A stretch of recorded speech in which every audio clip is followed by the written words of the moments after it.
We've got Miles Morales and Gwen Stacy taking over the Marvel card landscape. We'll talk about them as well as a bunch of other top sellers on the sports card side on comc.com. Stick around.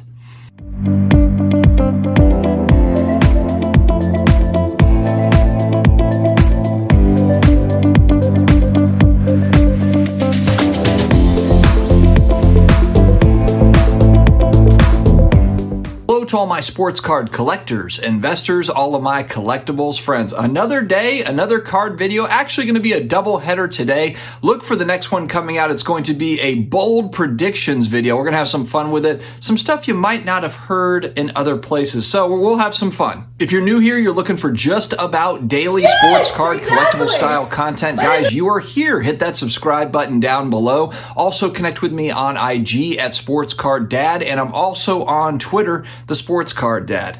All right, guys, as we do, video sponsor comc has sent me their weekly data. So this is from the last week, not this past week, but the week before that. And it's going to be top sellers on the platform, as well as the eBay auctions, as well as the port sales. So it's taking all the data, throwing it into one, and we go through Marvel cards, football, basketball, baseball, hockey, etc. The belief is that the bump for Miles Morales and Gwen Stacy is because of the first preview that came out for the new Spider-Man Across the Spider-Verse movie. So many different Spider-Mans, so many different movies, so little time for the Marvel folks. They are pumping those suckers out, and we've just got so many different Spider-Mans these days, I can't keep up with it. We got Ghost Spider, we got Miles Morales, we got the original, we got Tobey Maguire, we got everybody. But I think it's interesting. Marvel's kind of doing their, their time warp type stuff, the multiverse and all that. So interesting stuff. So on the Marvel card side, of course, we have Miles Morales 1, Spider-Man 2, I guess original Spider-Man 2, Gwen Stacy 3, Hulk number 4, and Thanos number 5, which is interesting is I've always seen Wolverine on this list, and Wolverine did not make this list. So got pushed down out of the top 5 over the last little bit. I thought that was kind of interesting. All right, we'll move over to baseball, where my man, Ken Griffey Jr. has been dominating lately. He sits at the number 1 spot as we hit into the baseball offseason. Griffey's got a ton of collectors out there, a ton of fans, for good reason. The guy has about the sweetest stroke ever in baseball. Unbelievable. I watched him as a kid, and he was amazing to watch. Number 2, we've got Shohei Ohtani, the modern age Babe Ruth, ? He can hit and he can pitch.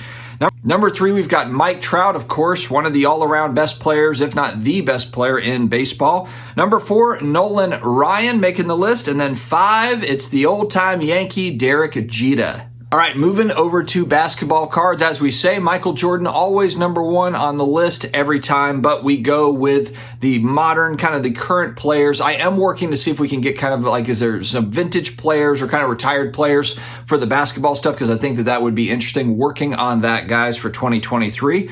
Number 1, we've got LeBron James, pretty much a mainstay there at that number 1 spot. But number 2 is usually Steph Curry, and where he got Zion Williamson making moves. The Pelicans shocking some people and actually playing pretty good basketball, and Zion has stayed healthy, knock on wood. I don't want to speak too much on it, just to kind of keep him safe. We don't want anything to happen to Zion. I hope he can play a full season.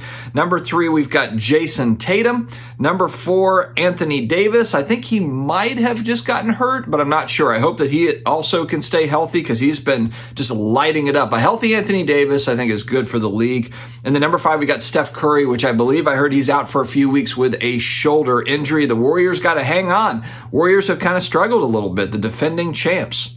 All right, we'll move over to football. My New Orleans Saints barely surviving against the lowly Falcons. The NFC South in absolute shambles. We're at 5-9. I think we're tied with 2 other teams, the Panthers and the Falcons, and the Bucs lost, and they're 1 game ahead at 6-8. So with 3 games left to end the season, the Saints have a tiny little slim chance of making the playoffs. Basically, everyone else in the division has to fall apart. Someone that is not falling apart, number 1, Jalen Hurts and the Eagles. They have just been absolutely cruising. What are they, 12-1 now? Or are they 13-1? I think they're 12-1, I think, is where they're sitting. But man, they have just been on an absolute tear. Eagles having an amazing season. Number 2, we got Justin Jefferson, the star wideout for the Vikings. Number 3, Tom Brady, always a big seller for comc, and he struggled pretty badly against the Bengals. He had a pretty good first half, and then in the second half, man, it was like 2 picks, 2 fumbles. but we will see. Tom Brady, I don't know if it's a function of him losing, losing a step, or if it's the team. I know the offensive line is banged up. So, if your line's banged up, it doesn't matter how good you are exposed, so to speak. So Tom Brady's struggling a little bit, but he's still the GOAT and selling. Number 4, Patrick Mahomes the second. And number 5, Trevor Lawrence and the Jags pulled out, the Cowboys they beat at the last second in overtime this past weekend. The Trevor Lawrence and the Jags could be a very interesting team in the future, just very young. So we will see. All right, hockey. We will finish it up with hockey. We got number 1, Alex Ovechkin. Number 2, Connor McDavid. Number 3, Austin Matthews. Number 4, Tage Thompson.